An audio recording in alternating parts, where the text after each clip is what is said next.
날 설교 제목이 해산의 수고입니다. 갈라디아서 4장 우리 8절로 20절 말씀까지 해산의 수고. 해산을 제가 안 해봐가지고 어떻게 말을 해야 될까 했는데, 바울도 독신이잖아요. 혹시 바울이 독신인 거 아세요? 바울은 결혼을 하지 않고 독신으로 살았던 분이에요. 그러니까 바울도 해산의 수고를 얘기하니까 나도 할 수 있을 것 같아요. 여러분들 군대, 남자들은 군대 얘기를 합니다. 여자들이 해산의 수고 얘기하면 우리 군대 갔다 왔다 뭐 그러는데, 군대는 한 번은 꼭 가야만 합니다. 우리 유찬이도 가야 되고, 또 검진이도, 진호도, 성호도 다 군대를 가야 되는데, 군대는 꼭 가야만 합니다. 꼭 가야 돼요. 이게 2번 가라 그러면은, 군대 갔다 온 사람들이 뭐라 그러는지 아세요? 2번 가라 그러면은 그냥 죽고 맙니다 그럽니다.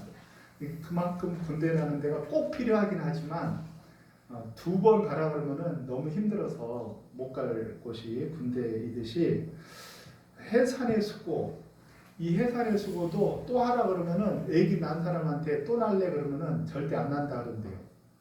그런데 조금 지나면 다 잊어먹고 또 낳고 그런다는 거예요. 2도 낳고 3도 낳고, 우리 어머님은 8도 낳고 10도 낳고 그러다가 먼저 하셨는데, 해산의 수고도요 너무너무 힘들고 어려운 거죠. 그런데 바울은 오늘 말씀에 해산의 수고를 하겠다 이게 아니라 내가 다시 해산의 수고를 해야 되겠다 그렇게 얘기하는 거예요. 그 다시라는 것은 뭐예요? 예전에 해산의 수고를 이미 했었다는 거예요. 바울이 갈라디아 교회에 해산의 수고를 해서 그 갈라디아 교회를 주 안에서 아름답게 이제 성장시켰는데, 그들이 잘못된 교리와 잘못된 사람들에게 미혹되어서 바울이 참된 말을 할 때 그들이 고통스러워하면서 바울의 말씀을 받지 아니하는 그 모습을 보면서 바울은 뭐라고 얘기하냐면은 내가 다시 해산의 수고를 해야 되겠다 그렇게 말씀하는 것입니다. 그렇다고 하면 바울이 이렇게 다시 해산의 수고를 하게 되어진 이유가 무엇인가, 또 해산의 수고를 했을 때 이게 해산이라는 게 어떤 의미에서의 해산인지를 우리들이 이해하는 것이 필요할 줄로 압니다. 사실은 바울이 첫 번째 갈라디아 교회를 말씀 안에서, 믿음 안에서 세워나갔을 때 그들이 바울을 향한 신뢰가 엄청나게 컸어요. 바울과 그의 전도단을 향한 갈라디아 교회의 마음이 14절에 잘 나타나 있는데, 그들을 어떻게 영접했는지 14절을 같이 한번 다시 읽습니다. 시작. 너희를 시험하는 것이 내 육체에 있으되 이것을 너희가 없이 여기지도 아니하며 버리지도 아니하고, 오직 나를 하나님의 천사와 같이 또는 그리스도 예수와 같이 영접하였도다. 아멘. 갈라디아 교인들은 바울을 어떻게 영접했냐고 하면은 천사와 같이, 하나님의 천사와 같이 영접을 했어요. 얼마나 열렬히 환영하고 또 기쁨으로 잘 받았는지, 또 그리스도 예수와 같이 영접했다 그렇게 얘기하고 있어요. 그러니까 바울을 볼 때 예수님을 영접하듯이 바울을 영접했다는 거예요. 하나님의 천사를 영접함과 같이 바울의 말을 귀담아 듣고 그 바울의 말에 대하여서 그들이 순종하고 잘 따랐다는 것이죠. 그런데 그 앞에 좀 이상한 이야기가 있어요. 내 육체에 너희를 시험하는 것이 있었는데도 불구하고 그랬다는 거예요. 바울의 육체에 너희를 시험하는 것, 시험할 만한 것이 있었어요. 그게 무엇인지 이 신학자들 간에 논쟁이 많이 있지만, 기본적으로는 바울은 안질이 있었어요. 안질, 눈이 안 좋았어요. 어떤 사람들은 다메섹 도상에서 그 밝은 빛을 봐서 그렇지 않느냐 이렇게 생각도 하지만, 사실은 이 안질 때문에 바울이 많은 복음 전도에 어려움을 겪었던 것이 사실이에요. 그런가 하면 어떤 사람들은 그 정도 안질 때문에 바울이 그렇게 복음에 큰 영향을 받았겠느냐. 사실은 바울의 육체에는 간질과 같은 큰 육신의 핸디캡, 어려움이 있어서 그의 복음 전파에 큰 어려움을 가졌던 것이다. 이렇게 말하기도 합니다. 그러나 중요한 것은 무엇이냐고 하면 바울이 스스로 밝힐 정도로 바울의 육체에 어려움이 있음에도 불구하고 그들이 어떻게 바울을 영접하고 그의 말씀을 받았느냐고 하면은 하나님의 천사와 같이 그리스도를 영접함과 같이 바울의 말씀을 잘 듣고 순종했다는 거예요. 그게 언제냐고 하면은 바울이 갈라디아 교회를 처음에 잘 섬겼을 때. 그런데 그 상황이 변했는데 그 변한 것은 반율주의자라고 하는 잘못된 복음의 사람들이 그들을 미혹하게 하고 갈라디아 교회를 분열시키고 그들이 다른 복음을 받아들이기 시작할 때 바울을 그렇게 영접하고 바울의 말씀을 잘 들었던 그들이 어떻게 되었습니까? 이제는 그들이 원수가 되었다. 16절 말씀을 보니까 내가 너희에게 참된 말을 함으로 너희가 원수가 되었다. 그렇게 얘기를 합니다. 즉 처음에는 그렇게 열렬히 환영을 했어요. 그리고 바울의 말씀이라고 하면 잘 듣고 순종하고 그 말씀대로 따르려고 애쓰고 바울이 말하면 마치 예수님께서 말씀하시는 것처럼 잘 들었단 말이에요. 심지어는요, 바울이 허락만 했으면은 자신의 눈을 빼어서 바울을 위해서 내놓을 사람도 있었을 것이다. 그렇게 얘기를 해요. 그렇게 바울을 아끼고 그 말씀을 순종했던 그 사람들이 어떻게 되었느냐 하면은 16절에 보니까 바울이 너희에게 참된 말을 함으로 원수가 되었느냐 이렇게 얘기하고 있어요. 즉 바울이 오히려 이제는 영접하고 그 말을 잘 듣고 순종해야 될 사람이 아니라 바울을 원수처럼 여긴다는 거예요. 예전에는 바른 말씀을 하면 마음에 이 거리낌이 있어도 순종하고 따르려고 했었거든요. 그런데 이제는 바울이 바른 말을 하면 어떻게 여기냐면은 바울을 원수처럼 여기는 그런 현상이 생겼다는 거예요. 그러니까 바울은 이제 이 예전의 그 신뢰의 모습으로 그들을 되돌이키기 위하여서 그들을 위하여 이제 바울이 해산하는 수고를 어떻게 하냐면 다시 해야 되겠다라고 이야기할 정도가 되었다는 것이죠. 바울이 해산하는 수고를 다시 해야 되겠다 했을 때 그 목표가 무엇입니까? 무엇을 위해서 해산하냐는 거예요. 물론 우리 어머님들이 해산하는 것은 자녀를 얻는 거잖아요. 그렇죠?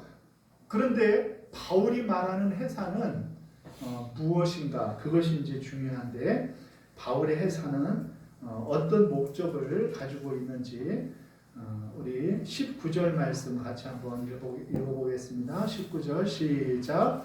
나의 자녀들아 너희 속에 그리스도의 형상을 이루기까지 다시 너희를 위하여 해산하는 수고를 하노니. 아멘. 목적이 무엇이냐고 하면 무엇을 해산하는 것이냐고 하면은 자녀들아 너희 속에 무엇이 이루어지기까지요? 그리스도의 형상이 이루어지기까지. 그리스도의 형상이 이루어지기까지 다시 해산하는 수고를 내가 해야 되겠다는 거예요. 바울의 목적은 무엇이냐고 하면은 바울의 해산한다는 그 의미가 무엇이냐고 하면은 자신의 육체적인 한계도 아니요 자신이 노력하고 수고하는 자신의 업적도 아니며 바울의 해산의 목적은 무엇이냐고 하면은 갈라디아 교인들에게 그리스도의 형상이 이루어지는 것. 이것이 바울의 해산의 수고를 아끼지 아니하는 목적이라는 거예요. 목적. 이 목회를 하는 이 목회자들의 목적이 있고 그들의 그 지향점이 있다고 하면은 성도를 세우는 일이 그것이 가장 큰 지향점이에요. 목회자는 먹고 살기 위한 것이 아니에요. 목회자가 수고한다고 이 꽃 가꾸는 수고가 그 수고가 진정한 수고가 아니에요. 네?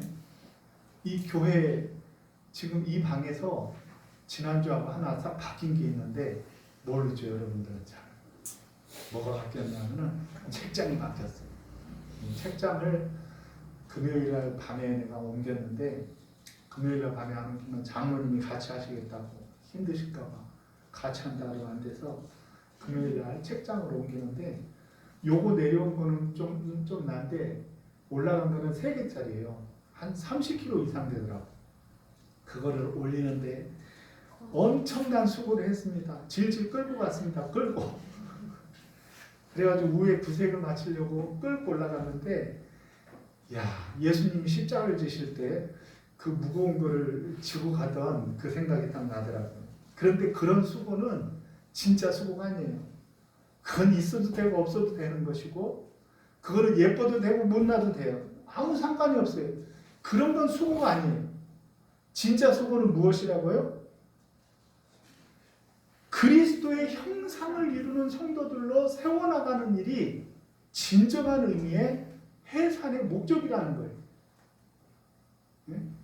말을 하자면은 우리 성도님들이 말씀 가운데 기도 가운데 열심으로 주님을 닮아가려고 애쓰고 저들의 삶 속에 그리스도의 그 열정을 가지고 살아가서 주님을 기쁘시게 하는 빛과 소금의 역할을 감당하는 그리스도의 사람으로 그리스도의 형상으로 만들어 나가는 일에 내가 수고를 한다고 하면 바울의 해산의 수고가 나의 해산의 수고가 되는 거예요. 네? 신방하다가 또 복음을 전하다가 열심히 복음을 가르치다가 피곤하고 힘들면은 그 수고는 정말 의미 있는 아름다운 수고가 되어질 거예요. 그런 수고를 목회자들이 하는 것이 그래야지 에너지가 생기는 거예요. 에너지가.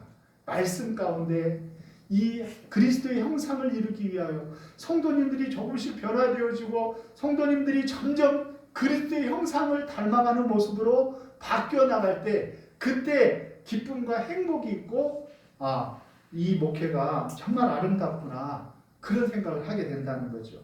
바울은 분명히 얘기합니다. 내가 해산의 수고를 내가 다시 해야 되겠는데 그 목적이 무엇이냐? 너희 속에 그리스도의 형상이 이루어지기 위하여 갈라디아 교인들에게 그리스도의 형상이 이루어지기 위하여 내가 해산하는 수고를 아끼지 아니하겠다라고 말씀하신다는 것입니다. 우리들은 예수 그리스도께서 이 땅에 우리들에게 오셨을 때 예수님은 단순히 왔다가 가는 분이 아니라 와서 우리들을 변화시켜 당신의 형상으로 만들어주고 또 우리를 그리스도의 모습으로 바꾸어내는 그래서 우리들은 작은 예수가 되고 예수님을 닮은 사람들이 되고 우리의 형상 외모만이 아니라 우리의 속사람도 주님을 닮은 사람들로 변화시키는 능력이 복음의 능력 안에 있는 거예요. 그래서 에베소서 4장 13절 말씀에 뭐라고 얘기합니까? 에베소서 4장 13절 말씀에 우리를 목사와 교사로 선지자로 세운 것이 그 목적이 무엇이냐고 하면은 우리를 그리스도의 장성한 분량에 이르기까지 자라게 하는 그 목적 때문에 우리에게 직분을 줬다는 거예요. 장로님, 권사님, 집사님들로 우리를 세운 것은 바로 그리스도의 장성한 분량에 이르기까지 서로가 그리스도 안에서 세워져 나가기 위하여 그렇다는 거예요. 디도서 2장 14절 15절 말씀, 로마서 8장 29절 말씀을 봐도 우리가 예수 그리스도를 닮아가고 예수님처럼 점점 우리의 모습이 바뀌어져 나가는 것, 그것이 복음의 목적인 것을 저와 여러분들이 기억하시기를 주의 이름으로 축원합니다. 그러므로 우리 속에서 그리스도의 형상이 이루어지면은 그러면 우리의 신앙이 주님이 기뻐하는 신앙이 되어지는 거예요. 주님의 손과 발을 대신하게 되어지는 거예요. 주님이 보고 싶어하는 것에 우리의 눈길이 가고 주님의 마음이 머무는 곳에 우리의 마음이 머물게 되어져 있어요. 그리스도의 형상이 이루어져야 돼요. 우리 안에 예수 그리스도의 형상이 이루어지면 그러면 우리들은 세상을 변화시키는 믿음의 놀라운 용사들이 다 되게 되어져 있다는 것입니다. 바울의 목적은 내가 해산하고 수고하는, 해산을 다시 하는 그 수고를 하는 그 목적은 저 원수와 같은 잘못된 것을 가르치는 사람들을 징계하기 위한 그런 수고가 아니에요. 바울의 수고는 성도들에게 있어요. 성도님들이 주님의 형상으로, 그리스도의 형상으로 변화되어지게 되어지면은, 그러면 잘못된 복음도 분별할 수 있고 그것들을 물리칠 수도 있고 그것들에서 온전히 주님이 기뻐하는 아름다운 복음으로 돌아올 수 있다는 것을 바울은 믿기 때문에 그들을 그리스도의 형상으로 이루기까지 해산하는 수고를 바울은 아끼지 아니하겠다, 그렇게 말씀하고 있다는 거예요. 저와 여러분들에게는 어떤 수고가 있습니까? 우리의 수고가 단순히 우리의 육신에 먹고 사는 그것에 그치는 수고라고 하면은 우리의 수고의 수준을 높여야 돼요. 우리의 해산의 목적을 우리는 달리 가져야 돼요. 우리들이 주님을 믿는 많은 사람들을 그리스도의 형상이 이루어지기까지 세워나가고 믿음 안에 그들을 하나님이 기뻐하는 모습으로 바꾸어 나가는데 우리의 수고를 다한다면은 주님이 기뻐하는 믿음의 귀한 성도님들이 되어줄 줄로 믿고 또 주님이 기뻐하는 목사가 되어줄 줄로 믿습니다. 그리스도의 형상을 이루기까지 우리들이 수고, 그 일을 위하여 수고하기를 우리들이 그치지 아니하는 아름다운 역사가 이루어질 때 그때 주님께서 우리를 보시고 참 잘하였다 생각을 그렇게 말씀을 하시게 될 줄로 믿습니다. 우리가 수고하긴 했고 우리가 노력하긴 했고 우리가 힘쓰긴 했는데 그 수고가 우리 속된 말로 뻘짓, 한번 따라해 보세요. 뻘짓에 그쳐버리면 아무런 의미가 없는 거예요. 우리가 힘을 써야 될 때 힘을 쓰고 그리고 우리가 노력해야 될 때 노력하고 시간을 들여야 될 때 우리의 시간을 들여야 되는데 그 목적이 무엇이냐면은 성도님들 가운데 그리스도의 형상을 이루는 일에 최선을 다하는 저와 여러분들이 되어서 주님이 잘했다 칭찬하시고 수고했다 우리를 안아주시는 사랑하는 교회 성도님들이 다 되어주시기를 주의 이름으로 축원합니다. 우리가 그러기 위해서 수고하지 않으면 안 됩니다. 손해보지 않으면 안 됩니다. 내 마음의 모든 것들을 주님 앞에 수고와 손해가 있다 할지라도 또 아픔과 그리고 내 것을 내어놓는 그 사랑이 있을 때 일을 이룰 수가 있습니다. 321장 복음 찬송 수고하지 않으며 찬양을 하면서 우리의 이 고백이 수고함으로 말미암아 그리스도의 형상을 성도님들 가운데 이루는 일에 최선을 다하는 우리 사랑하는 교회가 되길 원합니다. 함께 찬양하십니다.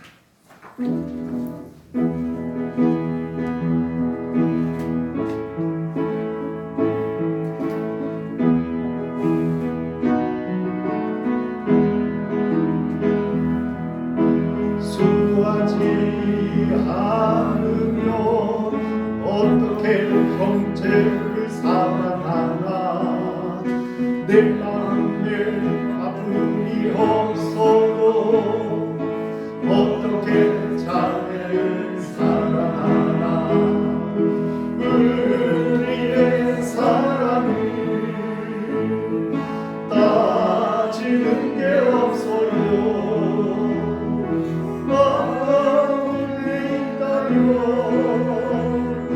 사랑하는 거야.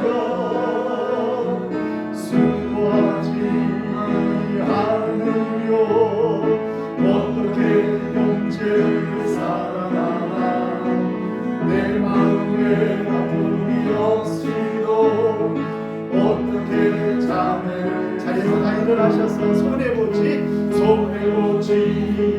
않으며 어떻게 이웃을 사랑하나 나의 이웃을 따로 남기며 어떻게 이웃을 사랑하나 우리의 사랑은 따지는 게 없어요.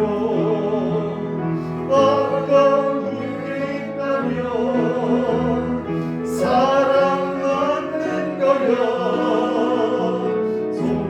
보지 않으며 어떻게 이웃을 사랑하나 나의 일을 따로 남기며 어떻게 이웃을 사랑하나. 아멘. 기도하겠습니다. 사랑하시는 주님, 바울은 갈라디아 교인들에게 그리스도의 형상이 이루기까지 다시 해산하는 수고를 마다하지 아니하는 귀한 아버지 하나님 목회자로 삶을 살았습니다. 사랑하는 하나님 아버지, 부족한 종을 붙들어 주시어서 하나님이 기뻐하는 아름다운 목회를 이루어가게 하시되 무엇보다도 우리 사랑하는 교회 성도님들을 그리스도의 형상으로 아름답게 세워나가는 일에 부족함이 없도록 주께서 은혜 베풀어 주시옵소서. 아멘. 저희들을 교사로 또 목사로 또 가르치는 사람으로 세우신 이유도 우리 모든 성도님들을 그리스도의 장성한 분량에 이르기까지 성장하기 위함이오니 서로를 돌아보며 우리 성도님들에게 사랑을 베풀며 손해보지 않고 수고하지 않고 사랑을 베풀 수 없음을 고백하며 서로 섬기며 사랑하며 서로의 삶 속에 그리스도의 아름다운 형상을 이루어가는 우리 사랑하는 교회가 되기에 주께서 역사해 주시옵소서. 아멘. 이제는 우리 주 예수 그리스도의 은혜와 하나님 아버지의 사랑하심과